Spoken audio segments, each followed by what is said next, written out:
Bueno, estoy grabando. Bueno, seguimos con el resto de las unidades de la materia. Hoy vamos a comenzar gestión del almacenamiento. Eh, Hasta el momento vimos gestión de la CPU, gestión de la memoria,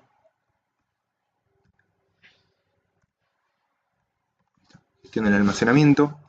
Digamos, y lo que mencionamos en cada uno de las unidades que vimos, creo que en interbloqueo no lo mencionamos porque no hay un módulo que se encargue de los interbloqueos, pero dijimos que cada uno de estas unidades estaba relacionada directamente con un módulo del sistema operativo. O sea, el sistema operativo viene con un código de fábrica, digamos, del propio sistema operativo que se encarga de, no sé, la planificación o se encarga de la gestión de la memoria, gestión de la memoria física, digamos, de la memoria RAM, digamos, entre comillas y paréntesis, y de la memoria virtual, digamos.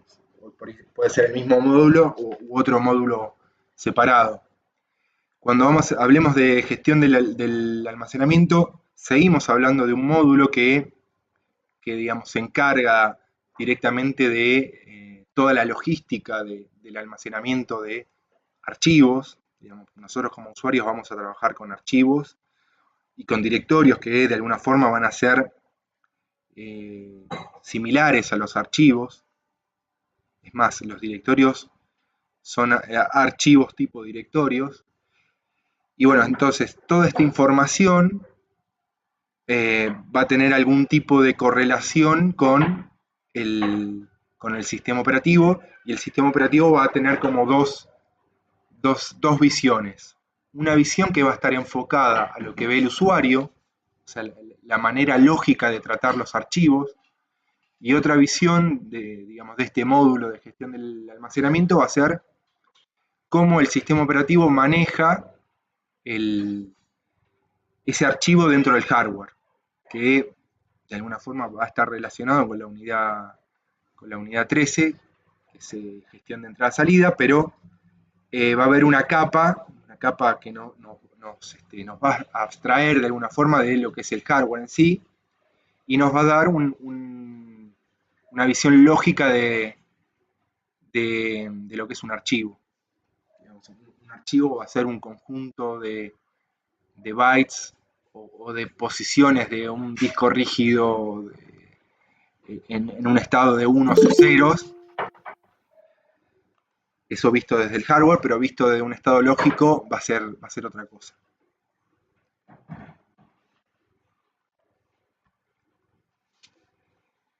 Entonces, lo primero que vamos a tener, y que va a ser una de las primeras estructuras lógicas que va a tener que tener digamos, el almacenamiento, es un sistema de particiones. ¿Qué son estas particiones? Bueno, son divisiones físicas de un disco. Eh, y cada una de estas particiones puede tener un sistema distinto de archivos. O sea, son de alguna forma divisiones, en realidad no son divisiones físicas, no es que yo el disco tengo supóngase un disco de tres, esto lo vemos el sábado, ¿no? Porque el sábado les muestro todo lo que tengo, todos los cacharros que tengo por ahí, y les muestro los discos físicos, y vemos que algunos de los discos físicos tienen, ¿cómo es que se dice? Tienen platos, y, y, y esos platos todos están de alguna forma manejados digamos, por la misma partición, pueden estar o no. En realidad no están manejados, digamos, todos los discos están manejados por la misma partición. Sí, no hay particiones que se manejen, no sé, un plato maneje una partición y otro plato maneje otra partición, no es la forma que lo lee, pero bueno, es algo que vamos a ver el sábado. Pero respecto a las particiones, estos son divisiones físicas de un disco, y entre comillas físicas, no dividido en, no sé, como les decía recién, un plato es una partición y otro plato es otra partición, sino que es una partición, es más que física, es lógica, eh, porque, digamos, el disco no lo tengo dividido en particiones distintas. Eh, y digamos, cada una de estas particiones puede tener un sistema de archivos o no.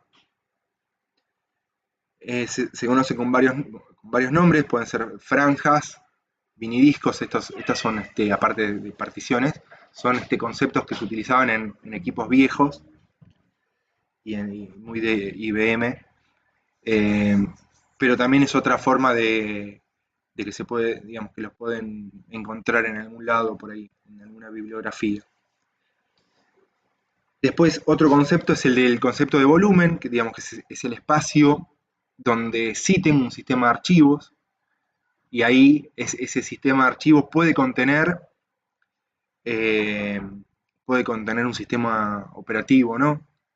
Pero una vez que ya tengo un sistema de archivos, ya tengo algo que es administrable. En cambio, una partición es, si bien yo puedo crear particiones, eliminar particiones, todavía mucho más no puedo hacer. No puedo sobre una partición agarrar y escribir un archivo así de la nada. Y entonces, ¿qué más tengo ahí? A ver, una tarea de almacenamiento a la que se puede acceder utilizando un único sistema de archivos que la computadora puede reconocer se denomina volumen. Una área de almacenamiento a la que se puede acceder utilizando un sistema de archivos. O sea, ya un volumen es una partición que tiene un sistema de archivos, básicamente. Y después tengo que cada volumen que tenga un sistema de archivos debe tener un directorio o directorio del dispositivo o tabla de contenidos del directorio. ¿Qué quiero decir con esto? Que en cada volumen que yo tenga voy a tener un índice de alguna forma que me va a decir todos los archivos y directorios que tengo dentro de ese sistema de archivos. Básicamente es esto. Y se puede llamar directorio, directorio del dispositivo, tabla de contenido del volumen, etc. Estos son conceptos que en algún momento deben haber manejado, digamos. Alguno de ustedes seguramente formateó, primero creó una partición, formateó un disco, creó un volumen. Me imagino que sí, ¿no? Tienen algún tipo de contacto. Eh, sí, Darío, me imagino que vos sí. El resto, alguna vez creó una partición. Bueno, más o menos entonces tiene el concepto de partición. Eh, ¿Qué más?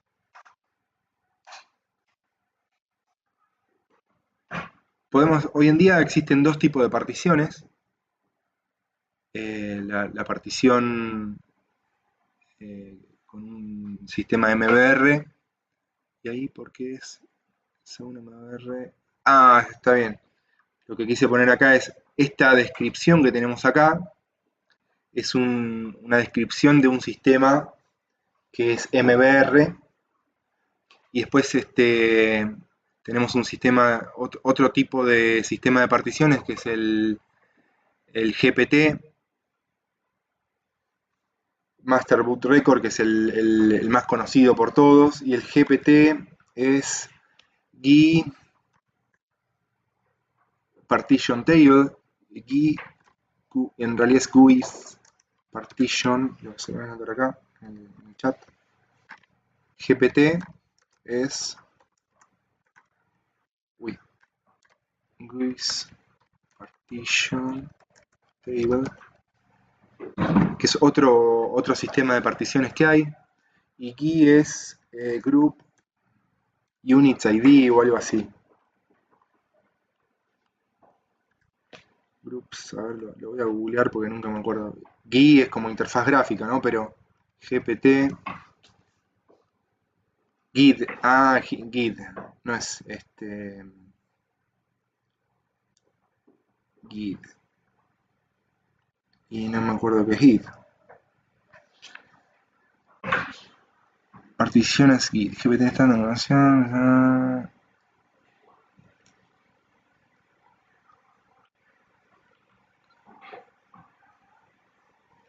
Bueno, las iniciales no recuerdo bien. Git partition table scan.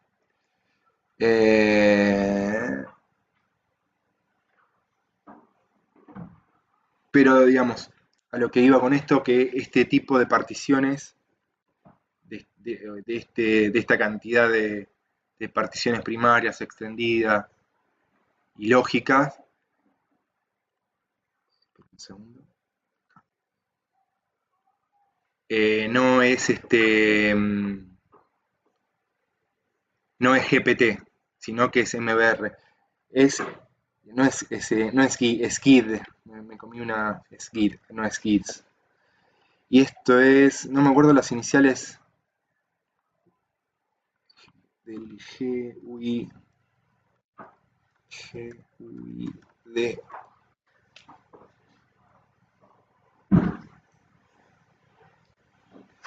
Formato de entrada partición GUID. Partición GUID.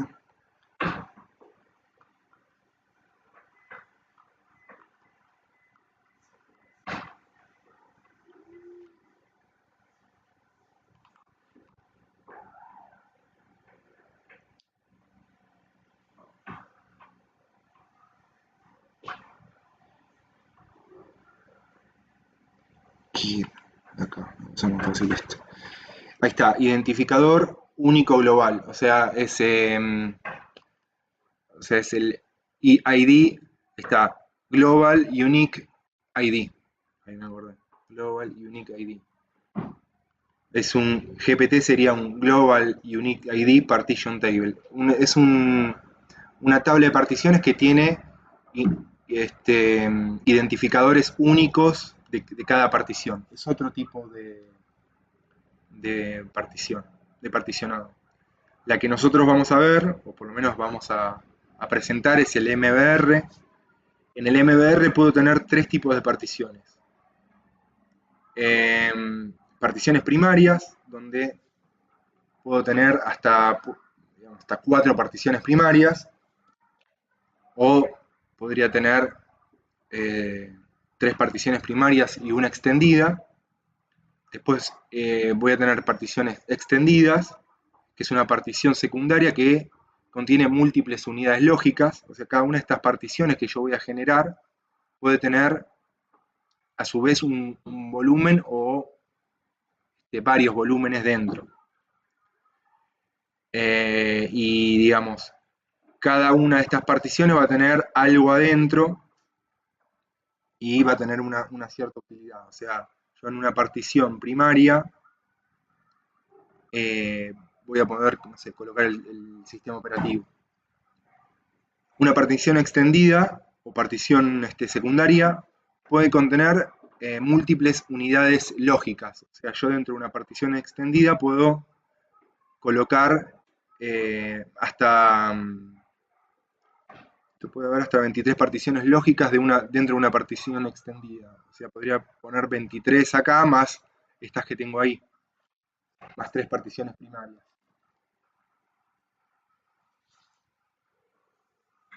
Facundo está preguntando, MBR de BIOS, exactamente. MBR es un sistema para los BIOS antiguos, y GPT va con UEFI. Es el tipo de arranque, digamos. Ya aparte cambia todo la interfaz, digamos, tenés más espacio para administración de todo lo que es el hardware y no estás tan, ¿cómo es que se dice? Tan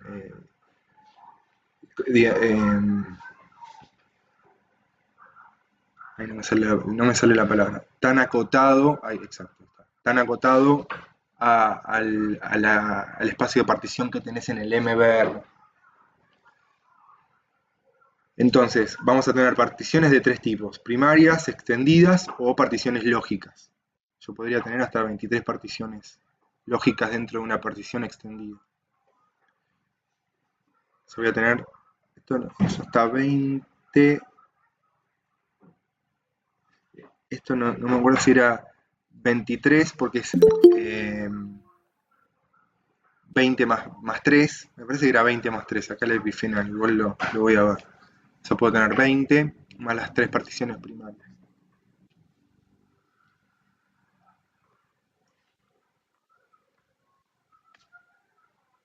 Una vez que yo tengo una partición dentro de un sistema de archivo, digamos, primero tengo un disco rígido, ¿no? Un disco rígido físico. A ese disco lo voy a tener que particionar. Voy a tener que generarle particiones lógicas que me van a permitir a mí montar un sistema de archivos. Hasta que yo no monte una partición no puedo montar un sistema de archivos. Una vez que tengo montado el sistema de archivos, ahí le debo dar un formato. Una vez que lo tengo formateado, ahí recién puedo generar un archivo. Normalmente el segundo y el tercer punto que mencioné ahí de generar una partición, muchos sistemas operativos directamente lo hacen en un mismo paso. Entonces, un sistema de archivos debe montarse para poder estar disponible para los procesos del sistema. Una partición no está disponible hasta que no la creo digamos, para el usuario no puedo hacer nada hasta que no le genere un sistema de archivos. Después tengo que al sistema operativo se le proporciona un nombre de dispositivo y el punto de montaje. Esto es en Linux, los sistemas, primero por ahí vamos a Windows, ¿no?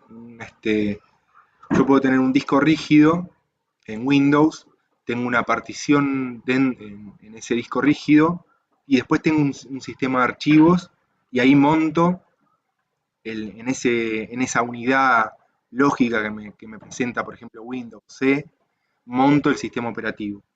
Ese sistema operativo se monta a través de el nombre de una unidad, como es Windows. En el caso de Linux, no utiliza unidades, utiliza paths o utiliza una estructura de algún directorio, estructura digamos, del sistema de archivos. Y yo lo que puedo hacer es montar un disco, o un volumen en realidad, no un disco, en un path.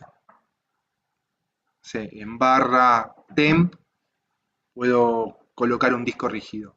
En, no sé, barra home, tener otro disco físico asociado a una partición y asociado a ese pad.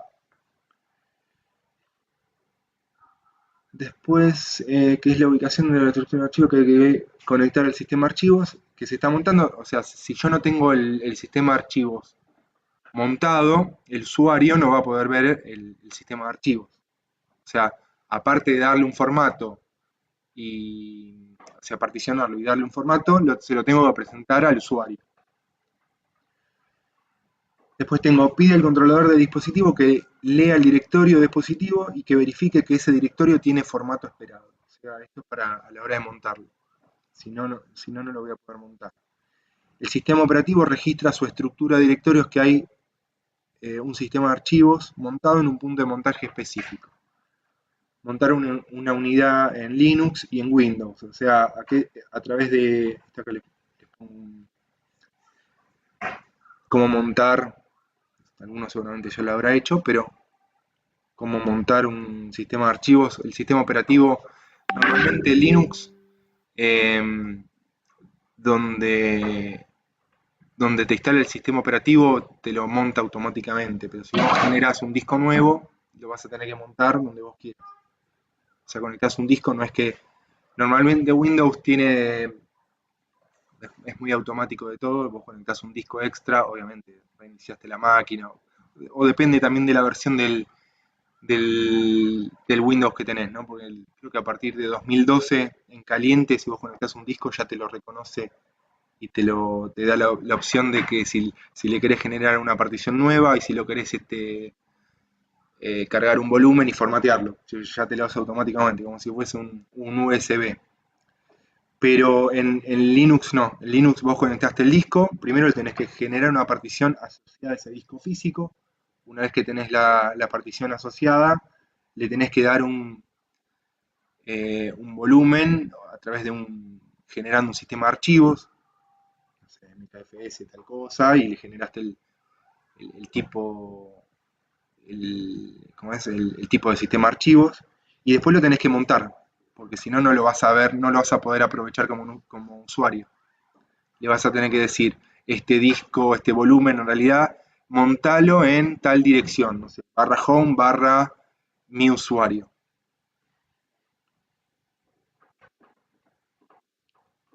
Esto sería como es la estructura de arranque de un MBR.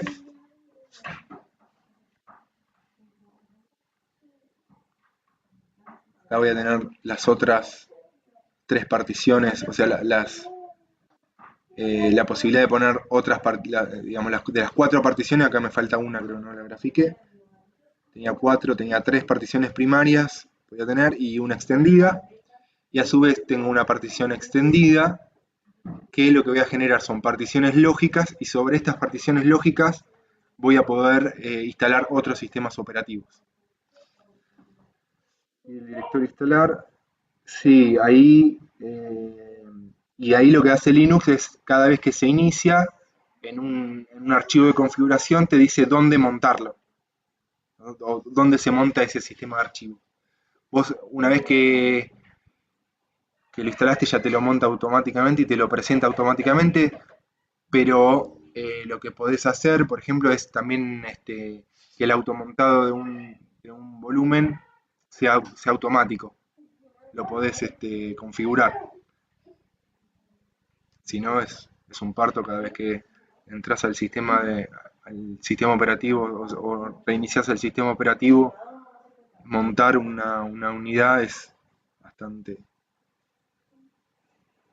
Esta sería la estructura, ¿no? Esto es un disco físico, algo que me olvidé. O sea, este es el hardware. Y después voy a tener un sector donde es el primer sector del disco. Ese primer sector va a ser el sector de arranque. O sea, el hardware, el BIOS, cuando le entrega el control al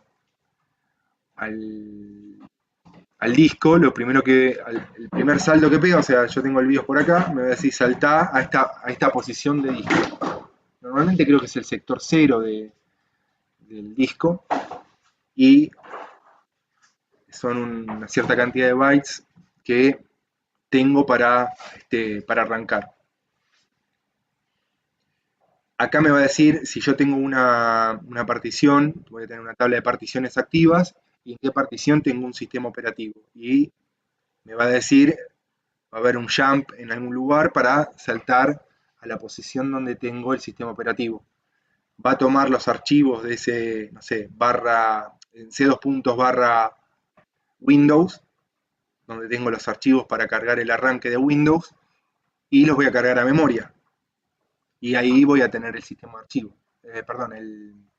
Sí, ahí, no, acá ya manejé el sistema de archivos, acá ya voy a entender el sistema de archivos cuando cargue este de acá, y ahora cuando entienda cómo leer un archivo a través del sistema de archivos, voy a saltar al propio sistema operativo, y ahí sí voy a poder leer un archivo con formato. Acá no tengo formato todavía, es un sector de alguna forma como si fuese en texto plano, digamos.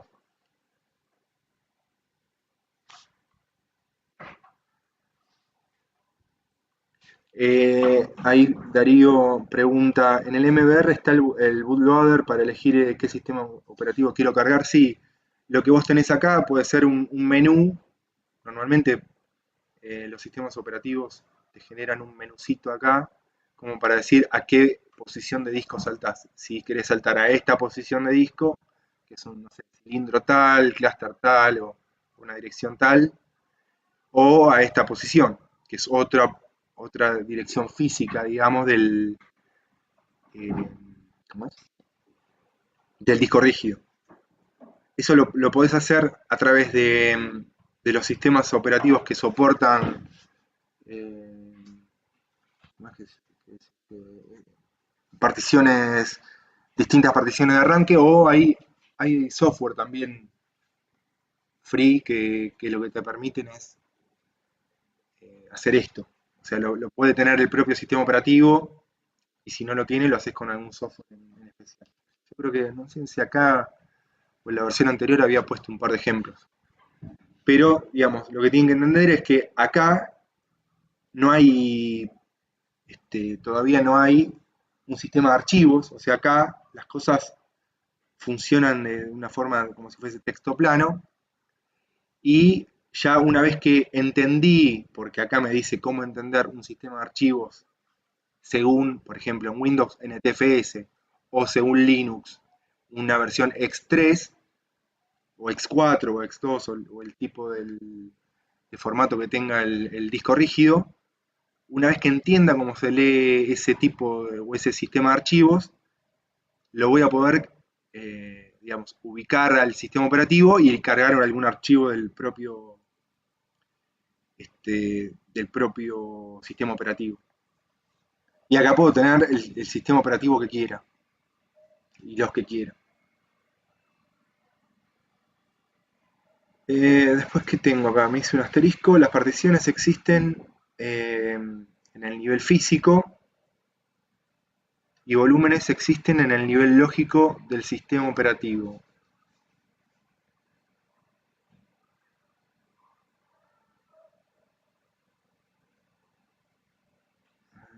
¿Qué quise poner acá? Nivel lógico.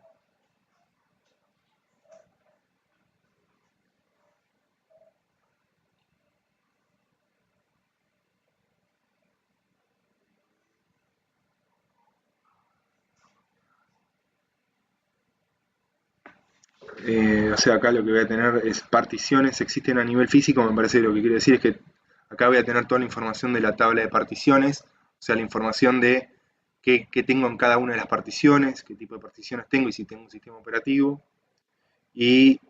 pero no voy a tener información de los volúmenes. Recién cuando lea la partición, o sea, primero la tabla de particiones y después la partición, voy a entender qué tipo de sistema de archivos tengo. Creo que a eso me refería con una y otra. Dijimos que en cada una de las unidades que yo monto en mi, ¿cómo es? En mi sistema de archivos o en realidad en mi partición, voy a tener un directorio que es el que me va a definir el sistema de archivos, digamos, todos los archivos que tengo dentro de mi sistema de archivos. Yo lo que puedo hacer es en un disco físico, eso tengo disco 1 acá, generar dos particiones. En este caso son dos particiones iguales. Y en cada una de estas particiones voy a generar un sistema de archivos distinto. Entonces, puedo tener, voy, compro un disco, no sé, un Seagate o, no sé, alguna otra marca, un Western Digital o alguno de esos, y lo puedo particionar, así generar una sola partición, genero una sola partición, entonces lo formateo esa partición y tengo un sistema de archivos con un solo directorio. Pero, ¿qué es lo que podría hacer? Generar una sola partición, perdón, una partición y después en el espacio libre que me queda de esa partición, generar una segunda partición. Y a cada uno instalarle un sistema de archivos. Y al instalarle un sistema de archivos, tengo el directorio del sistema de archivos, o sea, toda la información de todos los discos, de todos los archivos que tenés eh, en ese disco. Eso con un solo disco. Pero podrías tener el caso también que tenés dos discos distintos y lo que haces es eh, generar un sistema de archivos en los dos discos enteros. ¿Se entiende la diferencia entre uno y otro? O sea, si a mí se me rompe, por ejemplo, no, Darío, no es un RAID. No es un RAID, ojo. RAID es un concepto que vamos a ver al final y yo lo doy como para que RAID está mucho más a nivel hardware, o sea, ni siquiera está a este nivel. Fíjate que RAID va a haber una cucaracha acá, digamos, un integrado que va a manejar todo el manejo de lo que es el RAID y vas a tener varios discos de estos, varios discos. Y este integrado se va a encargar de sincronizar de alguna forma todos los discos que yo tengo conectados a esa RAID. Está un poquito más arriba. Esto sería, vos tenés un disco y generás dos particiones. ¿Viste cuando, no sé, tenés un disco y tenés 6D, pero vos agarrás, sacás el disco de la notebook y decís, ¿cómo tengo 6D si tengo un solo disco rígido? Bueno, ese disco rígido, pues podés tener n particiones. Podés tener, no sé, 2 particiones, 3. Y a cada una de esas particiones le das un sistema de archivos. Entonces puedes tener n sistema de archivos. Pero también puede darse el caso de que vos tenés 2 discos rígidos, no sé, tenés un disco de 1 tera,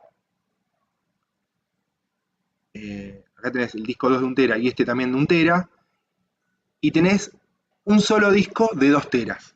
Esto también lo podés hacer con RAID, ¿no? Pero no importa. Eh, pero acá lo que tendrías es como si fuese una extensión del primer disco. No es exactamente así, pero vas a tener una entrada de directorios que definen todo el contenido de ese sistema de archivos. Si a vos se te rompe un disco, si a vos se te rompe un disco, se te rompió el sistema de archivos. Esto posiblemente funcione, o no sé, si se te rompe físicamente, por ahí en la estructura de directorios, y vos, no sé, tenés un archivo acá que está, no sé, la factura del gas, la tenés acá. Y acá tenés la factura del teléfono. Puede ser que si se te rompe físicamente este disco, esto arranque, pero cuando quieras ir a la entrada de directorio que te diga la factura del teléfono la tenés acá, ahí no vas a poder acceder. No estoy seguro de eso, pero tengan en cuenta que acá tendría 2 discos físicos y un sistema de archivos. Y acá tenés una sola partición en todo este disco. En todos estos discos, digo. Y vos tenés C2 puntos y son 2 teras. Y lo hiciste con 2 discos rígidos de 1 tera. Eh, sí, a ver, eso está bueno. ¿Por qué? Porque vos suponete, ahí Darío dice, en Windows 10 te deja hacerlo entre discos de estado sólido y discos, digamos, magnéticos, y discos comunes. Vos te instalás el sistema operativo Windows, primero en el disco, te conviene instalarlo en el disco SSD, te lo instalaste acá, y después con la extensión esa que mencionás un poquito más abajo, o la unión que se produce, lo pondrías acá. Entonces vos te instalás tus programas acá, los programas más grandes, los podría dejar también por acá o donde te lo quieras instalar, pero lo que te aseguras es que el sistema operativo te lo va a instalar en el disco más rápido.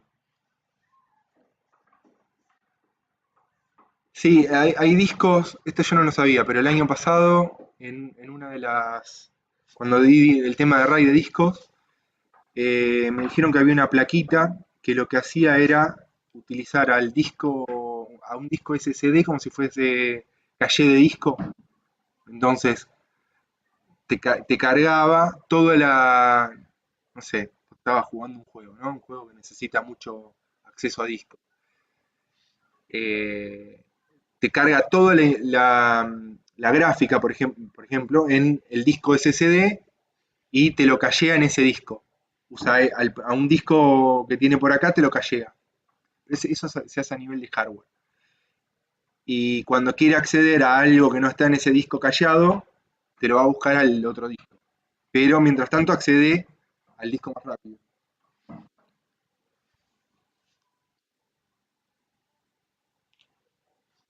No sabía que ya, ves, todos los años me entero del uno, que los discos ya vienen, digamos, todos los discos tienen un caché interno. Eso se imaginarán, ¿no? O sea, ustedes no acceden, cuando acceden desde el sistema operativo, no es que acceden directamente al clúster. O sea, no va el sistema operativo y lee el bloque de información del disco. O sea, va a haber una controladora de disco que lo copia en una memoria que tiene el disco. Esa memoria le pasa la información a través de una entrada-salida al sistema operativo. Eh, pero lo que te entiendo ahí, Darío, es que vos lo que querés decir es que parte de ese disco híbrido tiene una parte importante en SSD y ya no es solo la memoria de transferencia que tiene, sino que ya decís que es algo más grande. Puede ser, yo la verdad no sabía esto, pero puede ser que vengan ya con una partecita con N gigas o N megas de SSD. No es lo mismo comprar, no sé, un disco de 1 tera SSD que 1 tera debe salir como, no sé, 5 veces más o más. Ya la verdad no tengo ni idea, pero y aparte no hay de grandes dimensiones a nivel espacio, ¿no? Los SSD están acotados. Pero a lo que voy con este gráfico es que pueden tener combinaciones como se les ocurra.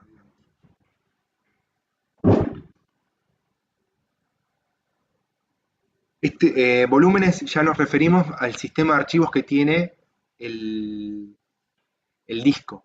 O sea, yo tengo el disco rígido de fábrica no trae ningún formato y tampoco trae ninguna partición.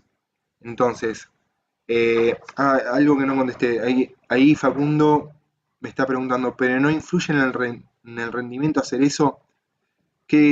¿Hacer eso qué era? Ya me olvidé. O sea, acá, y puede influir porque, a ver, vos vas a leer un disco en el directorio, la tabla de directorio va a estar en un disco, seguro. Y después, para acceder al otro disco, ya vas a tener que ir a buscar al hardware y te va a decir en tal posición de hardware o en una pista, cilindro, clúster, sector o lo que sea, y lees la información. O sea, vas a necesitar 2 accesos a disco. Acá también vas a necesitar 2, pero del mismo disco. Igual, esto es disco, ¿no? Ya piensen en que van a tardar mucho más que acceder a memoria o a CPU. Pero si, como decíamos antes, haces una extensión del primer disco y el primer disco es SSD, acceder al directorio va a ser rápido. Es más, la primera vez accedes al directorio al disco, pero después el directorio lo cargas en la memoria y ya después accedes directamente al disco. O sea, puede ser que tengas lentitud, pero no lo vas a notar si tenés 2 discos. Pero vas a ganar en extensión. O sea, no sé, vos tenés un programa que te ocupa, no sé, 500 gigas. Y no tenés un disco de 500 gigas, tenés uno de 300 y tenés 2 de 300. Y bueno, los pones así, con este particionado, y generaste un disco de 600 gigas. Volviendo al tema de volúmenes, les estaba diciendo que volumen es el formato que va a tener el sistema de archivos. ¿Qué significa esto? ¿Cómo va a manejar digamos, la parte lógica de la gestión del almacenamiento los archivos? O sea, cómo los va a ubicar lógicamente. Y los formatos que puedo llegar a tener son, esto seguramente algunos los habrán escuchado eh, mencionar en algún lado, son muy comunes: FAT16, FAT32, exFAT, NTFS, los nuevos Windows, X2, X3, X4, ya no sé si hay X5 y X6, estos son formatos de sistema de archivos de Linux. Nosotros en la siguiente clase vamos a ver cómo funcionan estos sistemas de archivos, cómo se manejan, este y este. HFS es de Mac, si mal no recuerdo. Yo no soy muy fanático de Apple, pero siempre trato de meter algo porque HFS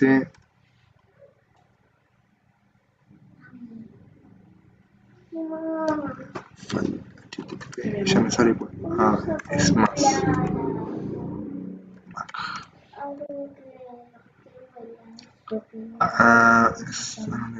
Sí. Es de Mac.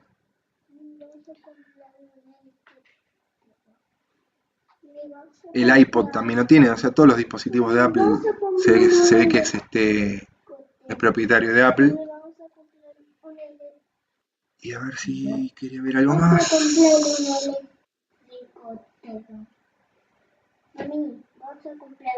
Escribieron mucho. Sí, pero el de pequeño. Ahí justo Leonel preguntó algo. Preguntó, dice, ¿por qué puedo ver desde Linux, puedo acceder a una partición de Windows y de Windows no puedo acceder a Linux? O sea, lo que hizo Linux, obviamente por una cuestión de compatibilidad hacia lo que maneja el 99% de los usuarios finales del mundo, fue darle compatibilidad a su sistema perdón, a su sistema operativo, compatibilidad con otro tipo de sistema. No grites tanto.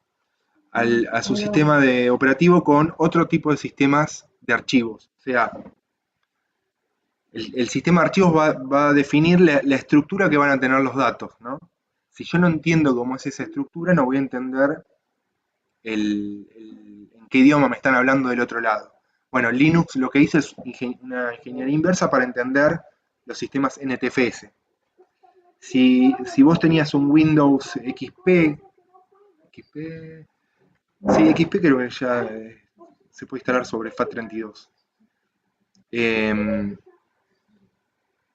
Sí, sobre FAT32. Linux también te los va a identificar, digamos, lo va a entender ese tipo de sistema de archivos. Y Windows también. O sea, si vos tenés un XP, un bootloader con un XP y con un Linux, vas a ver uno y otro. Pero si tenés un Windows NTFS, de los nuevos, un Windows 7 en adelante, al Linux no lo vas a poder ver porque Windows como sistema operativo no tiene digamos, los drivers, de alguna forma, para decirlo de alguna forma, de entender un sistema de archivos X2, X3 o X4 o en el X que esté instalado el Linux. Entonces, de un lado lo ves y del otro no. O sea, de Windows a Linux no lo ves, pero de Linux sí porque tiene el controlador que entiende NTFS. FAT32 o FAT16 pueden ser también los pendrive, algo que están mencionando ahí.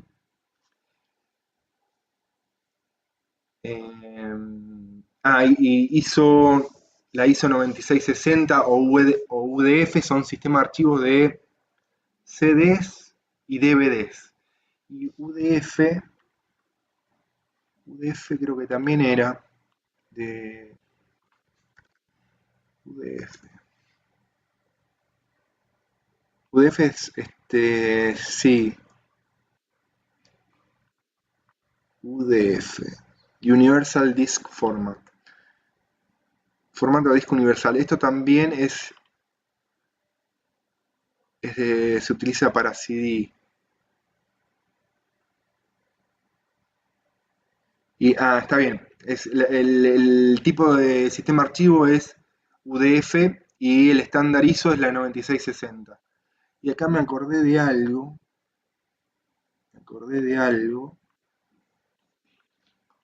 Que ahora se los voy a decir, pero formato.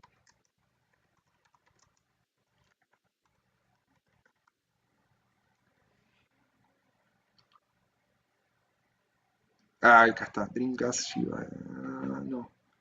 GDI era CDI, formato CDI. Archivo. Sistema archivos.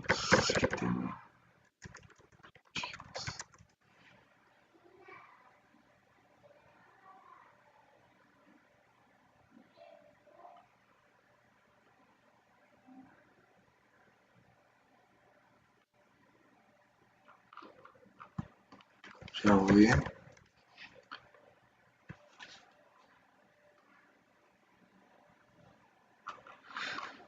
No encuentro.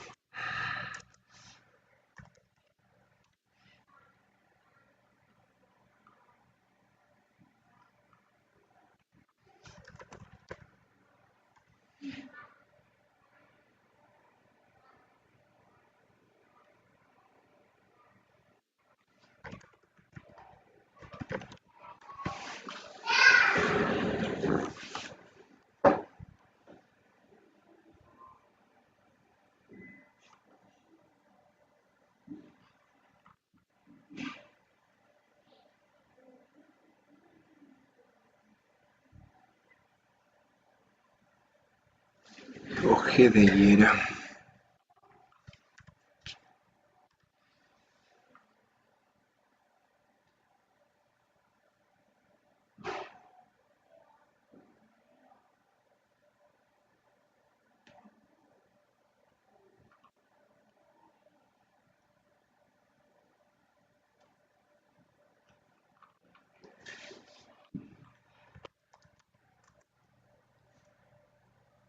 Bueno, no recuerdo, pero ¿cómo es que se dice? La Dreamcast venía con un formato distinto porque no manejaba CDs, manejaba otro tipo de discos. Y no recuerdo cuál era. Que el otro día me puse a investigar sobre eso, cómo era, pero ya se ve que se me fue, se me fue de la RAM.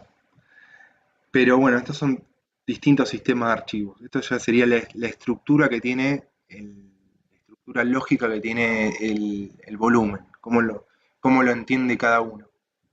O sea, las tablas que tiene cada sistema de archivo te van a decir, no sé, el espacio, donde tenés espacio libre, donde no, donde tenés archivos, donde no. A ver,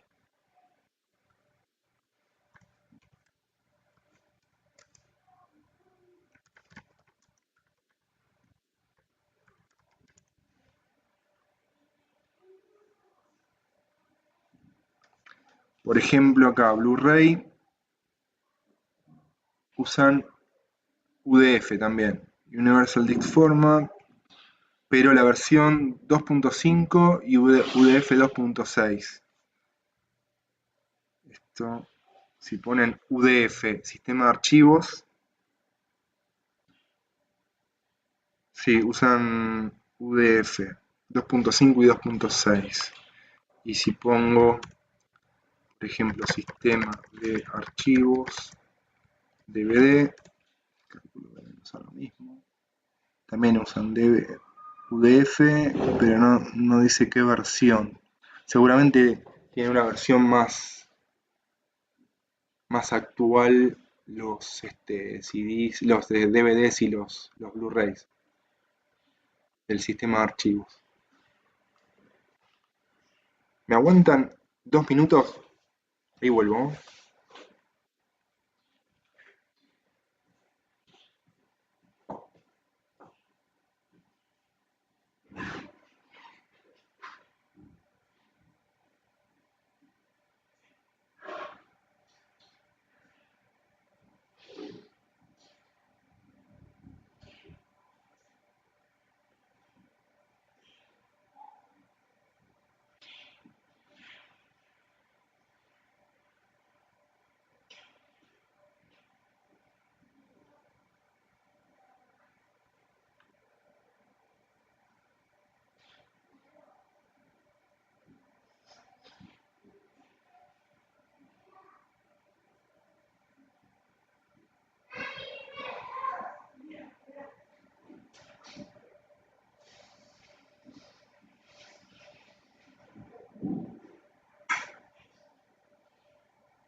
Ahí estoy.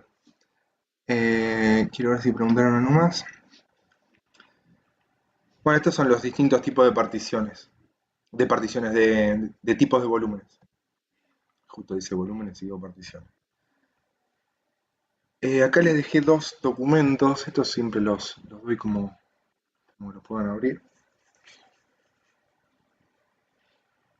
A ver si los abre.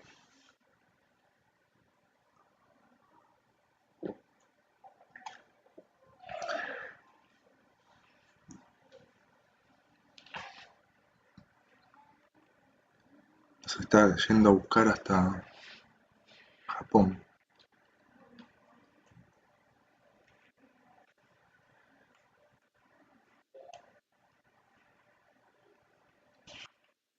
Estos son cómo generar particiones. Acá ya tengo en realidad acá ya tengo las particiones generadas. Y acá cómo hago para generar dos volúmenes. Ahí está toda la explicación de cómo se hace en Linux. Es, es informativo esto, no hace falta que lo hagan. Seguramente lo van a tener que hacer en el laboratorio de sistemas operativos. Sí, estaba lenta la cosa. Y este de acá, no sé qué es.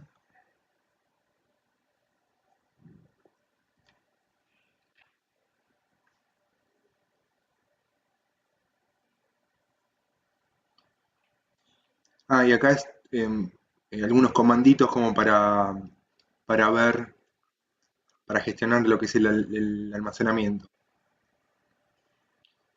Eh, Acá tenemos el ESOF. ¿Qué más? El ESOF. Todos el ESOF.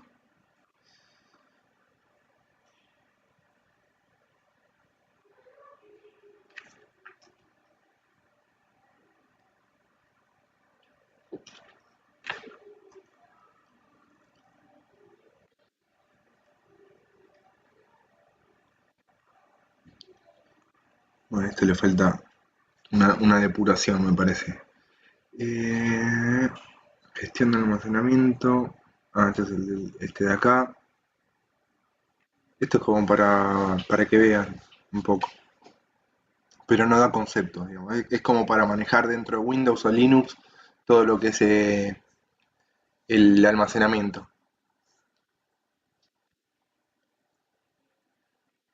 A ver.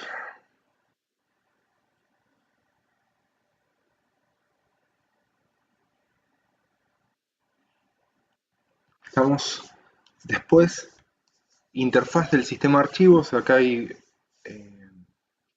como concepto. Tengo que un archivo, que digamos, ¿qué es un archivo? ¿No? Todavía no tenemos el concepto de qué es un archivo. Digamos. El archivo va a ser un conjunto de información lógica relacionada a través de algo. Puede ser, no sé, un nombre, puede ser un identificador, puede ser, no sé, lo que sea. Que como existencia no tiene existencia, no es que yo dentro del disco tengo una partecita de ese disco que es tal archivo. No, ese archivo puede estar distribuido por todo el disco o podría estar todo junto, pero no voy a tener algo físicamente que sea un archivo, sino que va a ser un concepto lógico. Y ese concepto va a ser de información conjunta y relacionada a un nombre, por ejemplo, un nombre o una extensión. Entonces, y pueden ser de ti, digamos, esto sería qué tipo de archivos puedo tener o qué formato va a tener ese archivo, esa información lógica relacionada entre sí. Bueno, pueden ser archivos fuentes, archivos de objetos, ejecutables, datos numéricos, texto, imágenes, audio, eh, video, lo que sea. Digamos, la forma que va a tener esa información correlacionada, de alguna forma nos va a dar el tipo de archivo que tenemos. Entonces, después, un archivo tiene una estructura determinada que dependerá de su tipo, que es lo que acabo de decir, y se administra mediante, esto sí es importante, un, una estructura de lo que es gestión del almacenamiento, que es el FSB. Es el File Control Block, algo parecido al PCB, digamos, donde en lo que voy a tener es en el FSB los atributos, dónde arranca y otro tipo de información. Metadatos. Vamos a llamarla metadatos. ¿Saben lo que son los metadatos? ¿O qué es? ¿O escucharon alguna vez la palabra metadatos?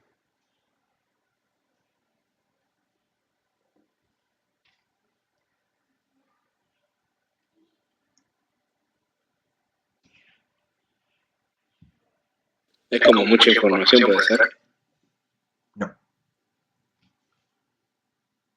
Por ejemplo,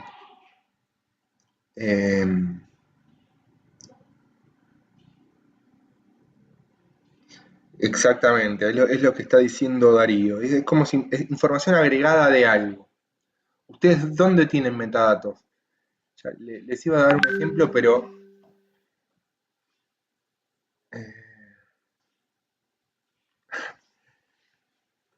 les iba a dar un ejemplo, pero me iba a deschavar la edad, ¿no? Pero antes usábamos, para escuchar música no usábamos el teléfono.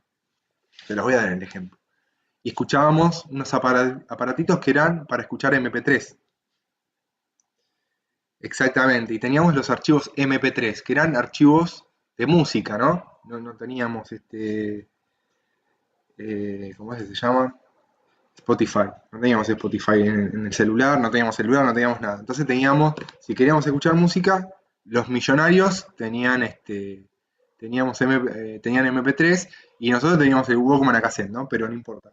Pero los que tenían MP3 escuchaban como si fuese un pendrive de, de información, de tamaño, ponerle un giga, y ahí adentro tenías archivos MP3. Que escuchabas el formato de la música. La música estaba en ese formato de MP3. Pero vos cuando reproducías un archivo MP3, ese, ese, ese archivo además tenía otro tipo de información. Por ejemplo, el tipo que te cantaba la canción, el nombre de la canción, y vos esa información no la tenías en el MP3. O sea, no es que la tenías sí en el archivo, pero vos no escuchabas, cuando escuchabas el MP3, alguien que te decía, te va a cantar, no sé, Sabina y tal tema.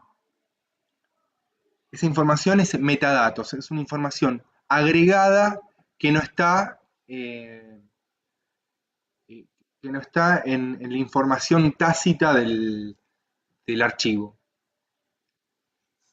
Exactamente, también las imágenes de tapa te daba, o ¿qué más te podía dar?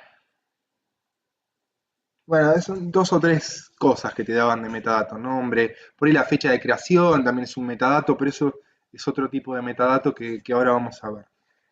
Pero, digamos, eh, esa información que no está en la información en sí es metadato, es información extra de la información que vos estás buscando.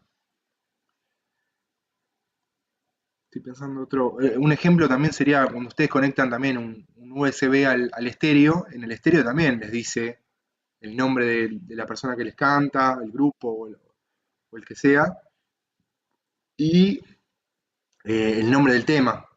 Y eso también se los presenta. Y si el estéreo es más nuevo y tiene manejo de imágenes, les pone también la imagencita que tienen por ahí. Igual la imagencita creo que se las carga de la carpeta, ¿no? Eso por ahí es distinto. Creo que es distinto. Pero bueno, puede estar incluido también dentro del MP3. Pero sería toda la información anexa al archivo, que no es, digamos, que es parte del archivo, pero no es parte de la información en sí.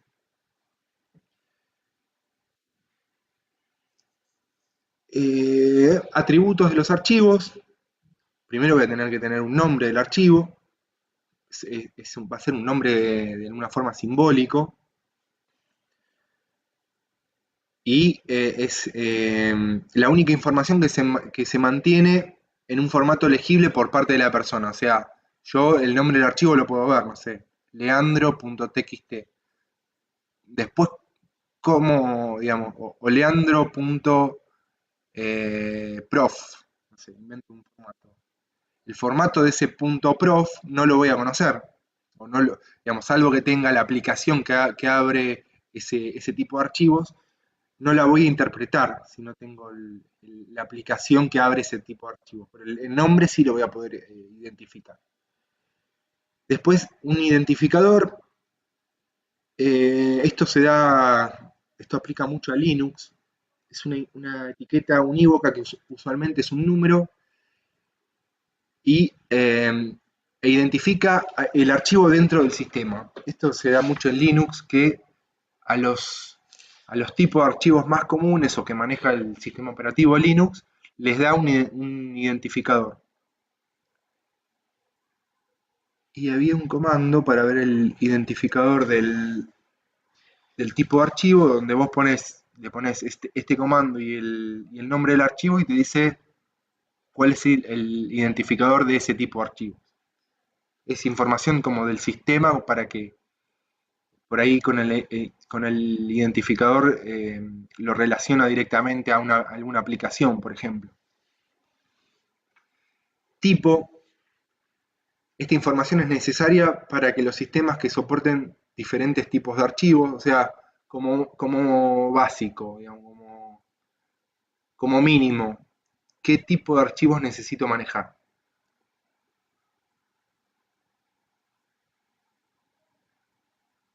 Silencio.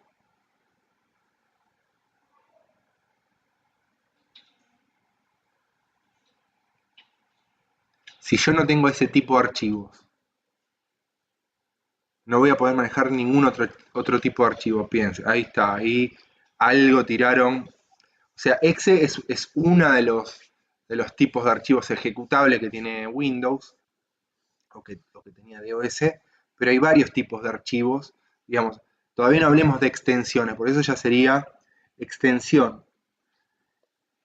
Pero vamos a referirnos como archivos ejecutables.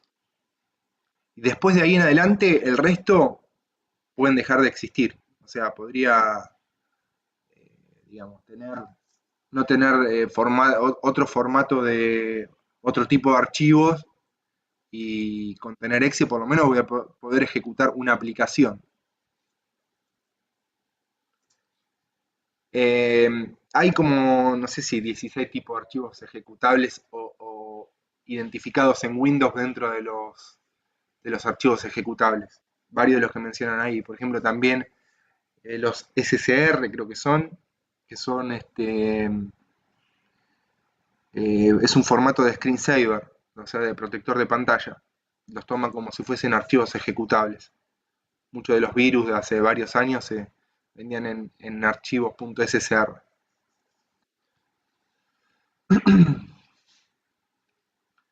Eh, Estamos hablando de tipo. Bueno, el tipo, el tipo es algo que les mencioné recién. Después puedo tener tipo texto plano, digamos, donde como si fuese un TXT, que es interpretado por el usuario. Y después voy a tener un montón de tipos que van a depender de el tipo de aplicación. O sea, yo voy a tener que generar un archivo .exe que lea, no sé, bases de datos. Y después voy a tener que generar los archivos que lea esa base de datos, no sé, un .sql. Entonces, voy a tener un, no sé, SQL server.exe y que va a entender los archivos .sql. O en realidad el SQL usa los .mdb, eh, o Oracle usa los .ora, creo que son, si no me equivoco. No, .db. Ay, ¿cómo eran los Oracle? Bueno, y así con cada tipo de archivos. Lo mismo si no sé, tengo archivos de audio, de un archivo .mp3 como mencionábamos recién, hay que generar un exe que entienda esos MP3. O sea, el viejo Winamp o el reproductor de Windows es un exe que entiende el formato o el tipo de archivos MP3. Y después el sistema operativo, los sistemas operativos modernos ya directamente te lo relaciona. Después lo que voy a tener como atributos es la ubicación. Pero la ubicación es información, es un puntero a un dispositivo y a la ubicación dentro del dicho dispositivo. O sea, es un puntero que te dice en qué disco está o en qué volumen está y dónde comienza ese archivo.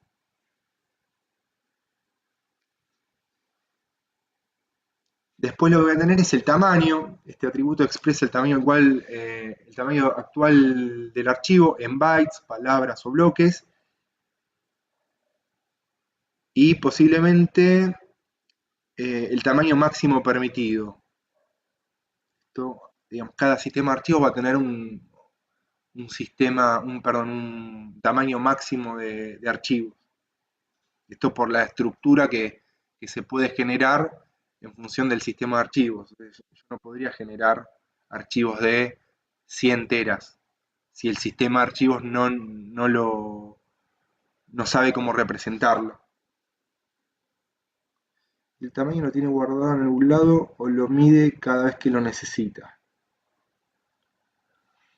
A ver, ¿eso cómo era? No, lo tiene que tener lo tiene cargado. Lo tiene cargado. Si no, imagínate, tirás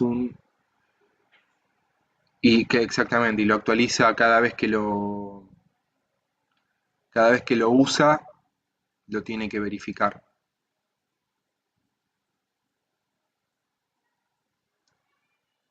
Si vos tirás no sé, un dir y tenés un archivo muy grande ahí, te darás cuenta que no, si tiene que recorrer todo tenés no sé, una película de 25 gigas en Blu-ray, ¿no? O más, 45 gigas. Te la bajaste. Si vos tirás el dir, ¿cuánto tarda el dir? No tarda nada, un microsegundo. En cambio, si tuviese que recorrer todo el archivo para ver cuánto ocupa, tardaría bastante. Entonces lo tiene ya, digamos, en la información del atributo. Y lo actualiza, como dijimos recién, si se modifica, lo actualiza. Protección, algo que no les mencioné anteriormente, de que la gestión del almacenamiento también va a estar relacionado con la seguridad, digamos. Nosotros, un segundo. ¿Está bien, Vir? ¡Vir!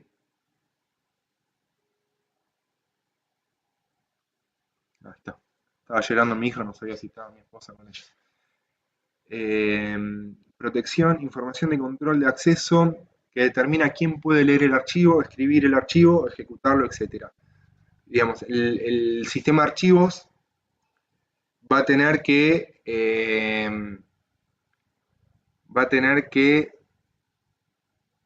digamos, informarle al sistema operativo. En realidad el sistema operativo va a tener la información de la seguridad de un archivo.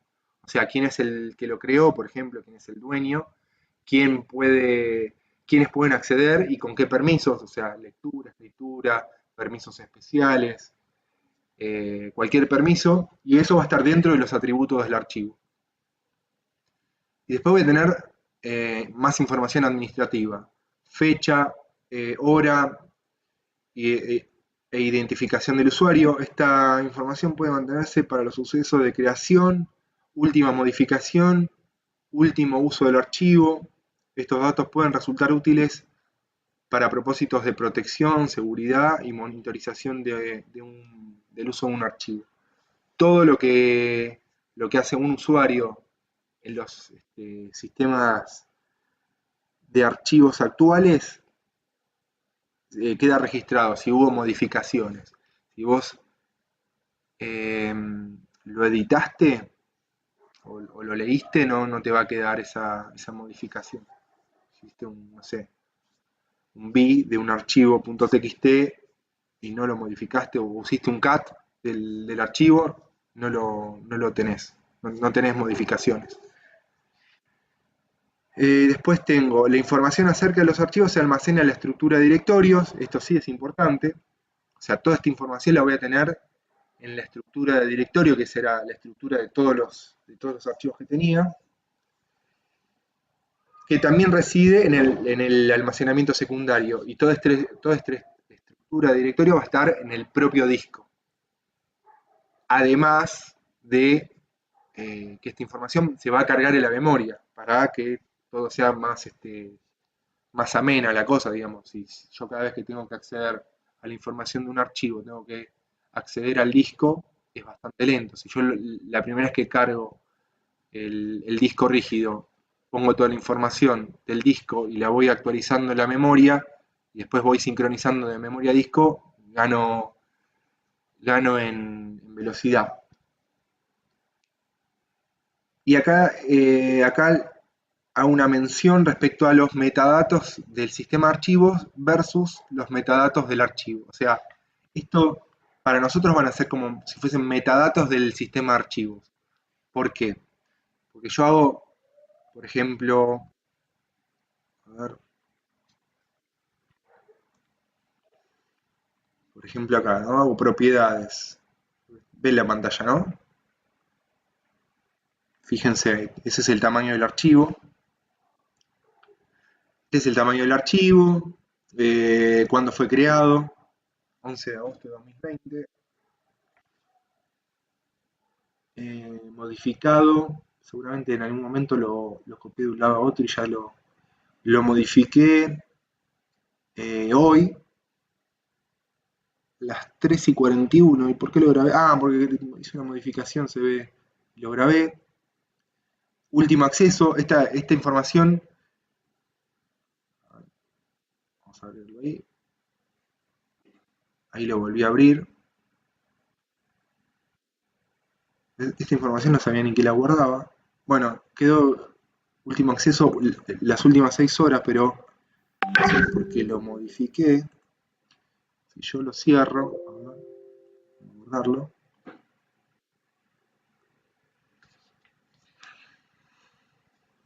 Último acceso me tendría que cambiar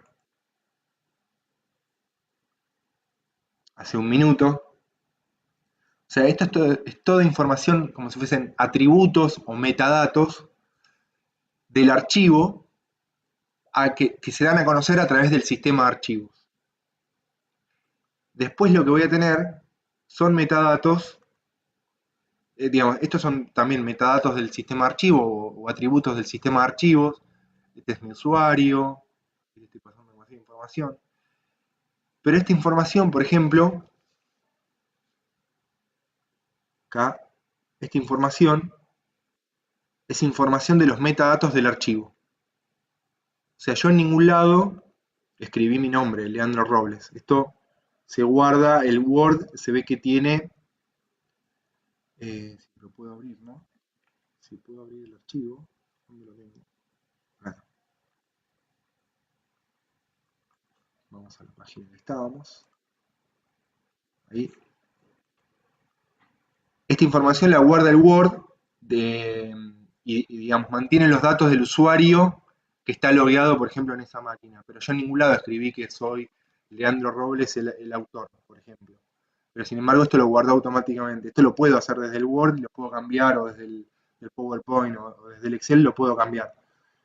¿Qué más?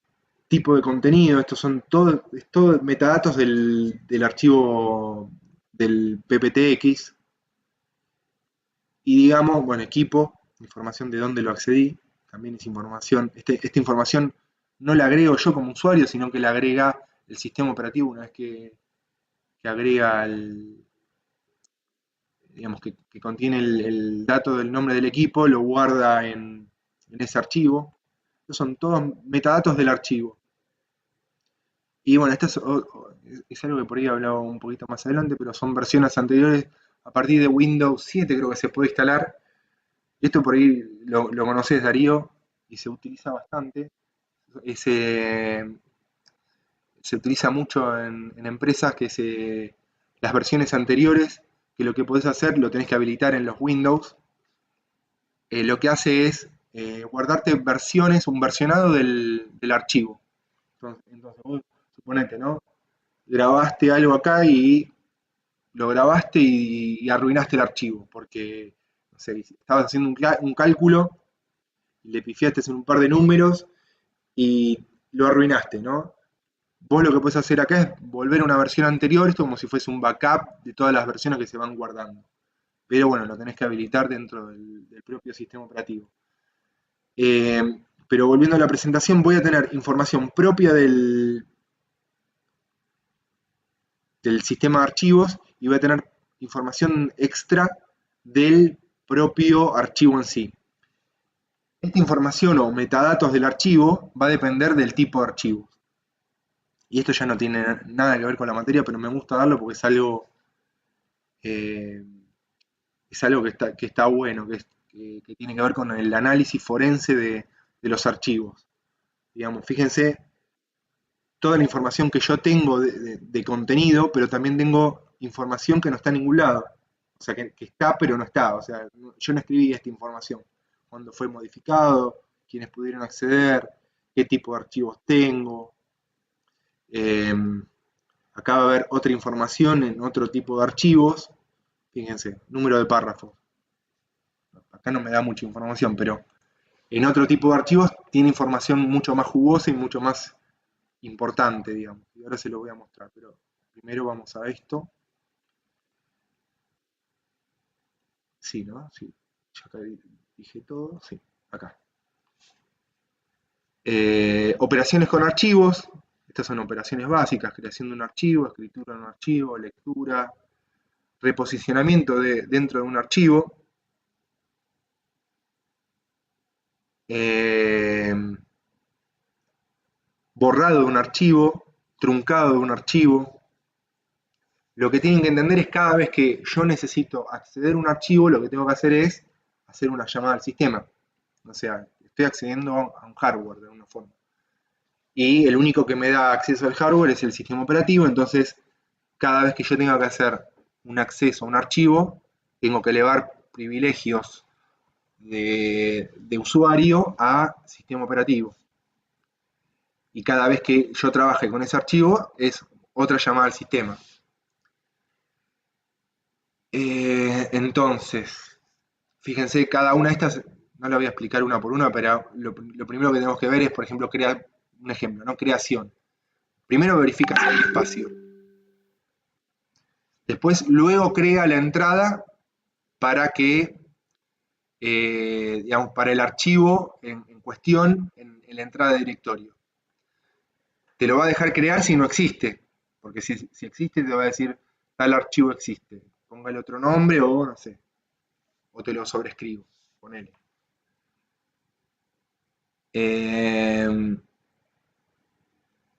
Escritura de un archivo es lo que mencioné recién, hacer una llamada al sistema y empezar a posicionarme en un puntero de donde quiero copiar o de donde quiero escribir en el archivo hasta donde termino de escribirlo.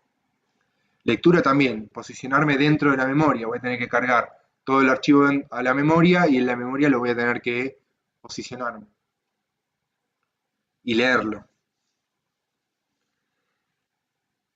Ahí menciona algo Alan que dice, en el ataque de las torres se mandaban los mensajes encriptados, en la metadata de fotos, Mr.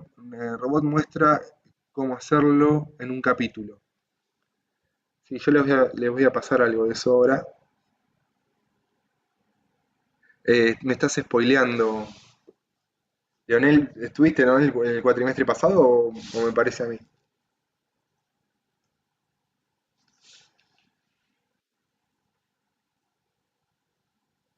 Bueno, después contestame, no. Pero se ve que Leonel... Ah, ¿no? Bueno. Pero sí, hablamos de eso. Hablamos de dos cosas acá que están piolas de hablar, que es, primero, cuando nos referimos al borrado, primero, ¿estamos seguros de que se borre un archivo cuando yo agarro y elimino un archivo? Yo vengo acá, justo este no, porque está abierto, y Windows tiene ciertas protecciones, pero vamos a crear un archivo acá. Documento de texto, test.txt, lo abro, me van a borrar.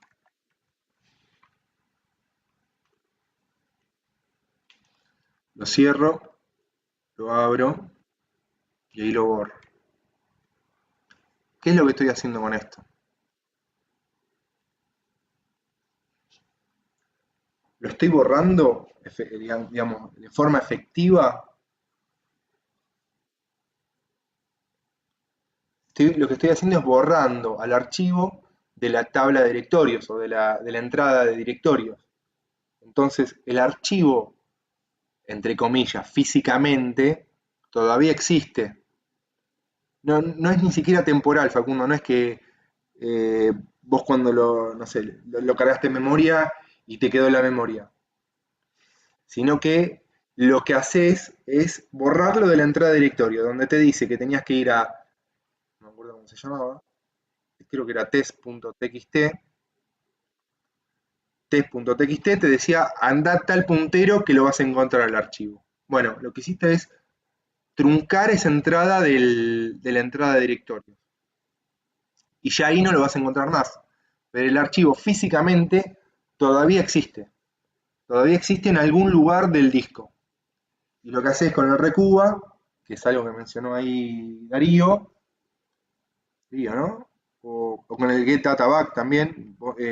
Alan menciona el recuba y Darío el get data back.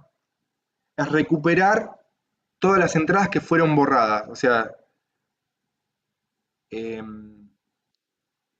ir y eliminar, o sea, lo que hace una eliminación de la entrada de directorio en realidad no es borrar toda la entrada, sino que te elimina el primer carácter, suponete, ¿no? El resto, ¿cómo se dice? Te lo reemplaza por un carácter que significa que ese espacio está vacío para la entrada de directorio. Pero en realidad todo lo que está ahí es información que estaba en el disco o que estuvo en el disco o que puede estar todavía. Entonces, primero te recupera la tabla de directorios con, digamos, todas estas entradas truncadas que todavía existen. Entonces, una vez que te recupera eso, con el recuba, con el get data back, lo que puedes hacer es ir a esa supuesta entrada y ver si realmente está el archivo ahí. Ya no lo voy a hacer ahora porque estamos con poco tiempo y es algo que lo hice en el cuatrimestre pasado. Y recuperar un archivo eliminado de un pendrive. Que digamos, lo borré porque lo borré de la entrada de directorio. Después lo que hice fue formatearlo. Yo el pendrive, yo justo ahora estoy sin pendrive, pero le das un formato rápido. ¿Y qué es lo que hace el formato rápido? Te borra toda la entrada de directorios, pero todavía sigue estando la entrada de directorios, porque el borrado que hace es borrarle ese primer carácter que les dije antes, pero las entradas todavía existen. Eh, y lo que haces es recuperar esa entrada. Una vez que recuperaste esa entrada, sabes dónde están el resto de los archivos. Sino también lo que hacen los recuperadores de archivos es, suponete que vos rompiste la entrada de directorio porque ya, no sé, tenías una carpeta con 10 archivos y generaste en entradas más y ya digamos, las pisaste. Pero por ahí, donde está el archivo físicamente, no lo reemplazaste. O sea, no escribiste otro archivo o parte de otro archivo, que es lo que está mencionando ahí Darío. Si vos no lo pisaste, la información todavía está. ¿Y qué es lo que hacen este tipo de recuperadores? Bueno, buscan formatos de archivo, no sé, los formatos más comunes, de video, de audio, de imágenes, Y una vez que encuentran esa relación o saben cómo comienzan ese tipo de archivos, cómo comienzan y cómo terminan, o la estructura que más o menos tienen ese tipo de archivos, los identifican y, digamos, los pueden recuperar. Los pueden recuperar.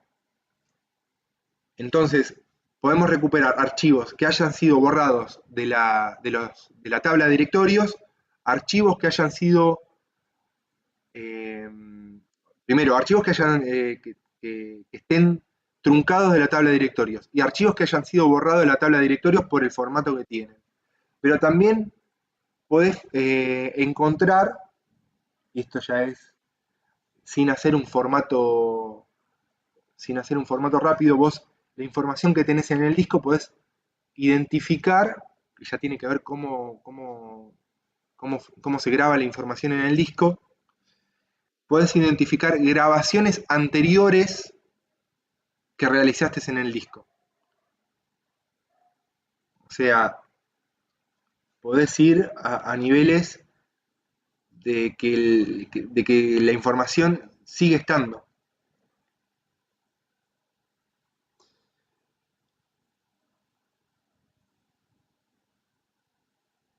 Exactamente. O sea, solo se pierden los que siguen estando. Salvo que hayas hecho, yo no lo conocía como formato militar, sino que este tipo de formatos, eh, yo lo conozco como 3Pass, 5Pass o 7Pass, que son formatos que lo que hacen es escribir n veces, 1, 3 o 7, ceros y unos aleatorios en el disco. Pero vos podrías ir buscando más abajo, por ejemplo, si escribiste unos y ceros de forma aleatoria una vez sola, vos podrías buscar un poquito más abajo en el disco y encontrar información. Ya no sé si el Recuba lo hace esto, no estoy seguro porque nunca lo hice, pero hay herramientas que son especiales para buscar grabaciones anteriores. O sea, podrías encontrar información guardada y hasta pisada en el disco. Ojo, en discos magnéticos. Porque a mí me pasó en el cuatrimestre pasado, que es lo que hice, traté de recuperar algo que había hecho con un formato no rápido en el pendrive, y la grabación en el pendrive no es magnética, es electrónica de alguna forma. Escribiste un 1 o un 0 y nada más. Y ahí ya no tenés forma de recuperar versiones anteriores de lo que habías grabado en un sector. Pero si vos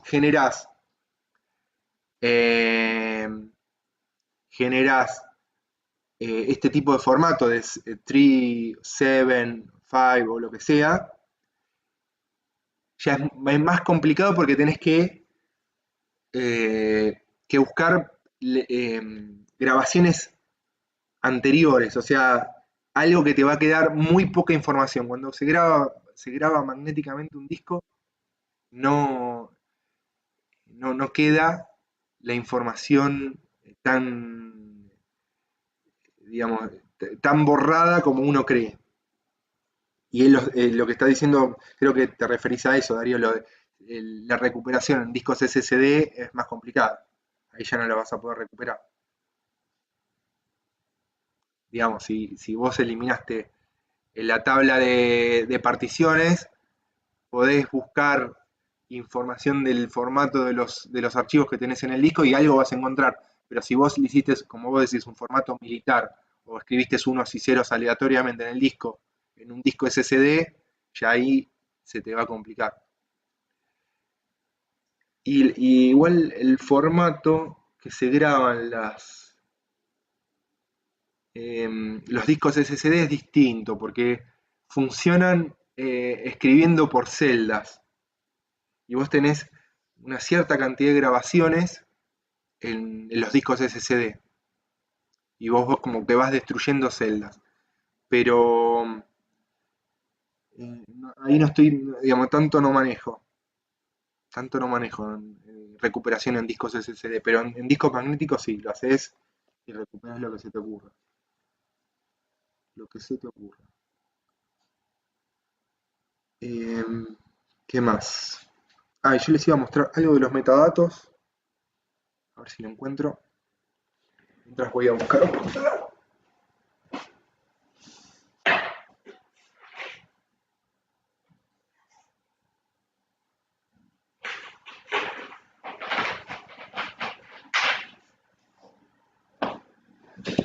A ver si lo tengo. Primer cuatrimestre.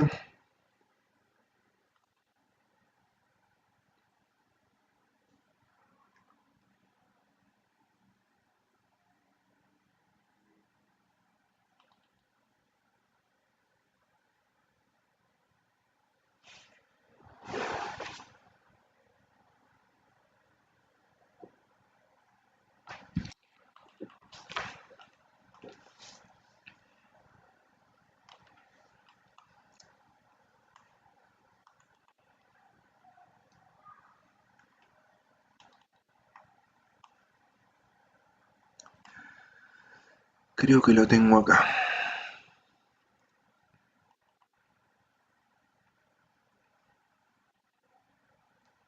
Sí, acá lo tengo. Eso es un disco. Quiero ver si me escribieron algo.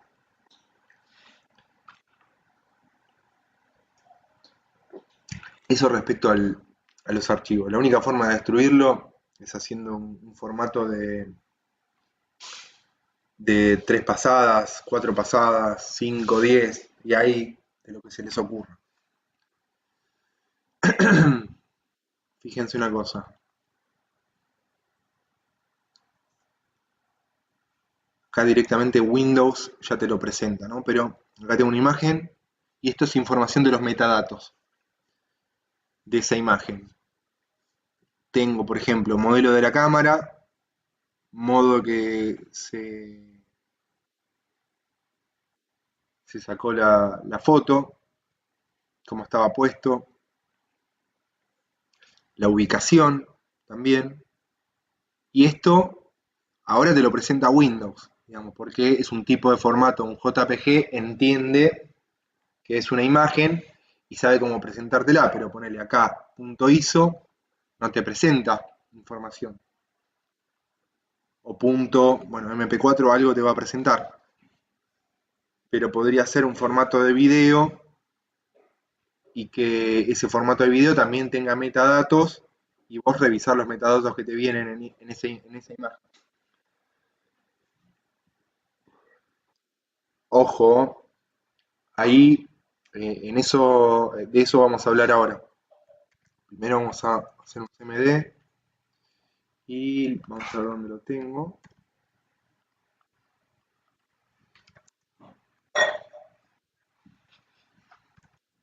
Siempre tiro ls.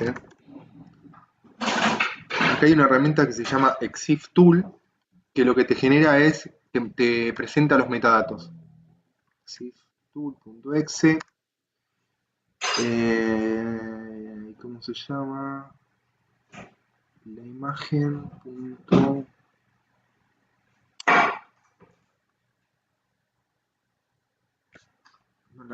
Untitled.bmp. Esta es la que estoy viendo acá, ¿no? La de... Ah, no, es esta. Fíjense.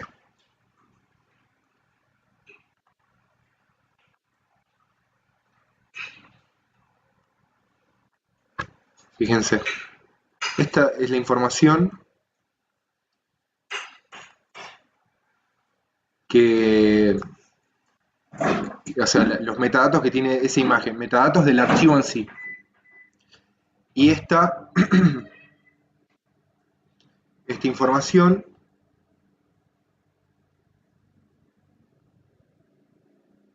de ese archivo, image, voy a correr otro y ahora les voy a demostrar algo de lo que está diciendo Alan Paul que no es correcto.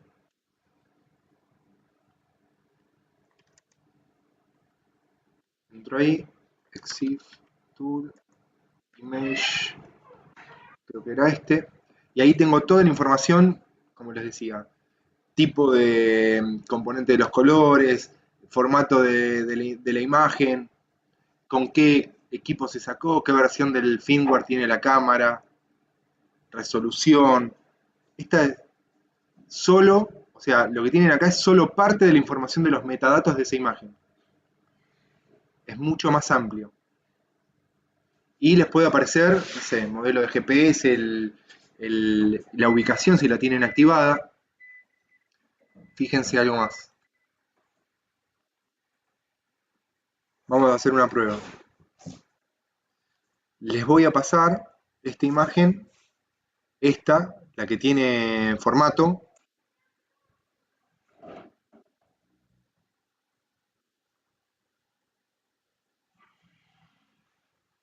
La que tiene formato se las voy a pasar al grupo de WhatsApp.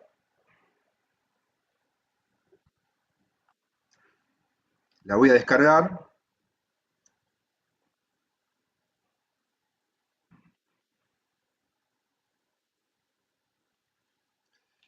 La voy a descargar. WhatsApp. Y la voy a copiar acá.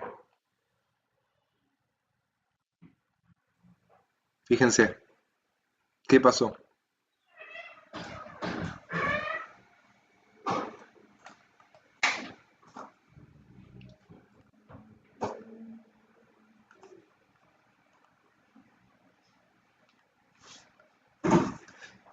O sea, Alan está diciendo, la ubicación también la podés ver en las fotos de redes sociales que descargues. No es así. Las redes sociales te borran toda la información de metadatos de tus imágenes. Redes sociales o, en este caso, mensajería, como es WhatsApp. Si querés, hagan la prueba en sus casas.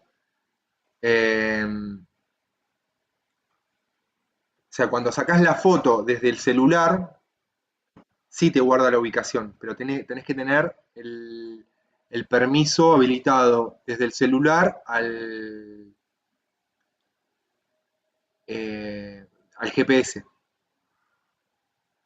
cuando sacas la foto. O sea, la aplicación de cámara tiene que tener acceso al GPS.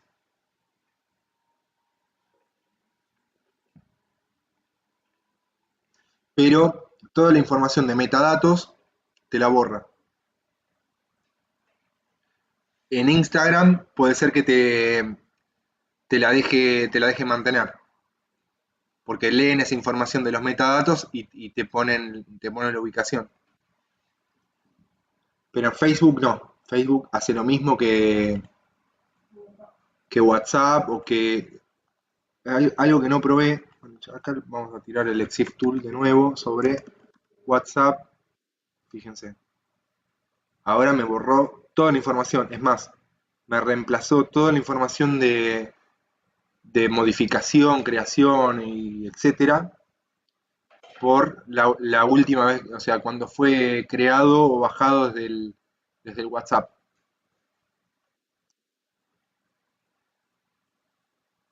Entonces, lo que vemos es que hay metadatos del sistema operativo y hay metadatos que hay del propio sistema perdón, del propio tipo de archivo, del propio archivo. Voy a hacer una prueba de subir una imagen a Instagram y ver si te guarda la ubicación, pero lo tendría que hacer del celular y compartiendo la ubicación.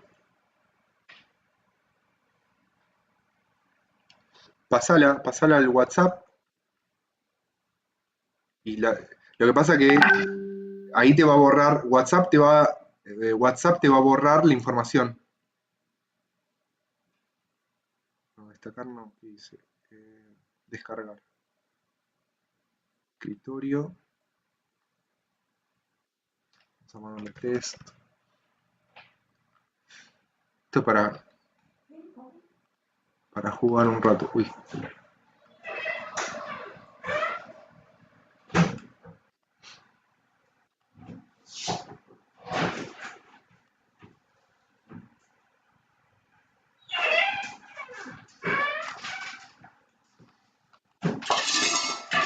Es esta imagen test. Y acá hacemos un shift tool test.jpg. Te la blanqueó toda. Te sacó todo el formato.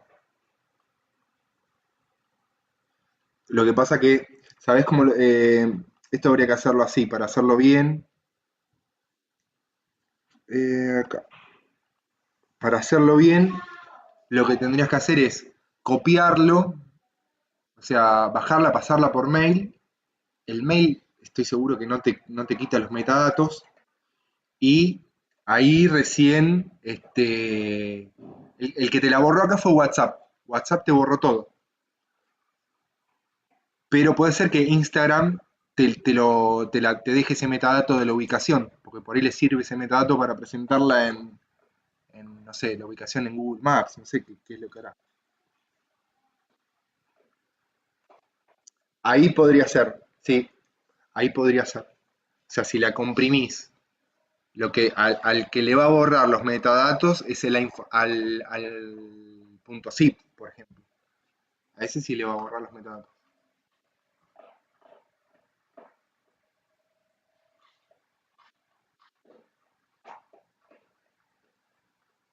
Espero la imagen, o ya la mandaste. Esta la voy a eliminar de acá. Ya hacemos esta prueba y cortamos. Sí, espero tranqui. Esta clase es como más así distendida, ¿no? Es como para entrar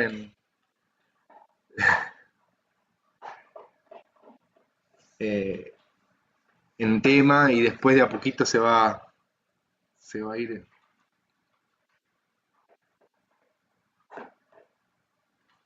¿No te deja mandarle el punto zip por WhatsApp? Podría, si vos mandás el punto zip por WhatsApp, al que le va a cambiar los metadatos va a ser al punto zip. Pero la imagen de adentro no. Ah, ¿estás desde el teléfono? Sí, no es un quilombo. Es un quilombo, pero lo puedo hacer yo, puedo agarrar. Ah, vos querés ver si de una imagen de Instagram. Si no, bajate el EXIF Tool y presentás vos. Y ves si te sale la información de ubicación.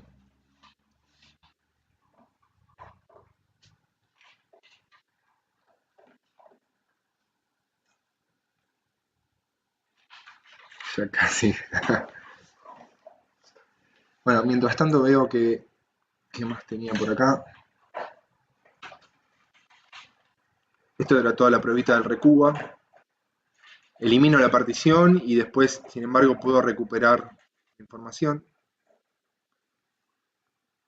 En realidad, no, la trato de matar. Creo que la mato, pero no. No termino matando a nadie.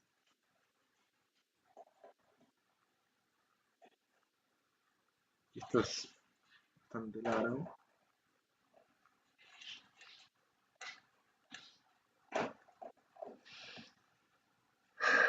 Esto lo vamos a arrancar en el sábado, tranquis, igual. No nos apura nadie. ¿Qué tenemos que hacer? ¿Ir a algún lado? No podemos ir a ningún lado.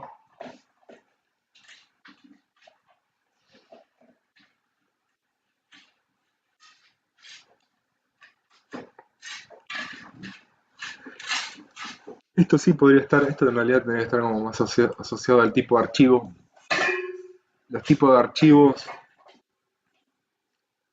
No importa, si querés pasámelo al grupo cuando puedas y lo abrimos el sábado. Lo abrimos el sábado o alguno que me mande un zip con una imagen de Instagram, que sube a Instagram, o se bajan el EXIF Tool y lo verifican ustedes y me dicen, sí, profe, eliminó los metadatos o lo que sea. Pero tiene que estar, digamos, no puede pasar directamente por WhatsApp. Si pasa por WhatsApp o Facebook, estoy seguro que te borran los metadatos. Digo esto y ya cortamos. El tipo de archivos, lo que tenemos son en Microsoft, en Windows, lo que hace el sistema operativo es utilizar la extensión como el tipo de archivo. O sea, asocia un tipo de archivo a una aplicación o software que pueda abrir ese tipo de archivo. Entonces, el nombre del archivo va a estar compuesto por el nombre más, o sea, punto, la extensión en Windows. En cambio, en Unix, la extensión es pura y exclusivamente visual. O sea, yo podría tener un archivo .exe en Linux y no ser un ejecutable. Porque a Unix o Linux no utilizan la extensión como archivos de algún u otro tipo. Lo que sí utilizan es el número mágico, que es el tipo que yo les dije acá. Ahora, y por eso no lo dije ahí, porque lo tengo un poquito más adelante acá, que es con el comando magic. Con magic te va a decir cuál es el número o identificador de ese tipo de archivo. Y como, digamos, Unix o Linux no conocen todos los tipos de archivos que hay, y imagínense que se van generando archivos nuevos en función de las aplicaciones nuevas que aparezcan, no va a conocer todos los tipos de archivos. Pero los que va conociendo los va relacionando a una u otra aplicación. Y así los puede abrir. Y en Mac tiene un atributo tipo, esto es texto, aplicación, etcétera, o del creador del tipo de programa. O sea, vas a tener algo parecido a lo que es la extensión, pero la extensión vos por ahí la ves y acá directamente está relacionado al tipo de archivo, en un atributo que no estás viendo. Seguramente Mac te lo debe presentar como un icono distinto a cada tipo de archivo, como hace Windows o como hace cualquier sistema operativo moderno. Pero esto es otro atributo. En este caso no es atributo, la extensión, sino que es, en realidad sí, perdón, el identificador es un atributo y acá la extensión es un atributo también. Pero acá el atributo no existe, o sea, como extensión como atributo no existe. Bueno, creo que hasta acá vemos hoy. Vamos tranqui, igual queda bastante, ¿no? Todavía. Sí, queda bastante. Bueno, cortamos acá y seguimos el sábado que viene. Dejo de grabar. Después pasame el archivo, el .zip al mail y lo abrimos el sábado de la mañana. Así vemos qué pasó.